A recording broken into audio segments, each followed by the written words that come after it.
Bir dənə xanım yaşayırdı İranın Kaşan şəhərində. Gəldi Məhərrəmlik günləri. Xanım gəldi bu Mirzə Həbibullahın yanına.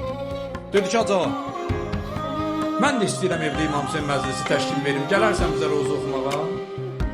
Deyir, Mirzə Həbibullah da tanınmış bir alim, məşhur bir adam. 5-6 dənə də məclisə söz verib. Baxdı ki, məsələn, ev məclisində orada 5-6 nəfər də adam olacaq da. İstədi ki, boyun qaçır da. Amma birbaşa da deyə bilmir axı ki, yox, gəlmirəm.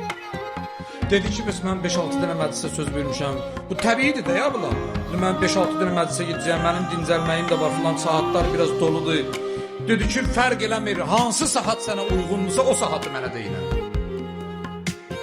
Deyir, bu molla fikirləşdi ki, buna elə bir saat deyim ki, o vaxt məclis olmur da.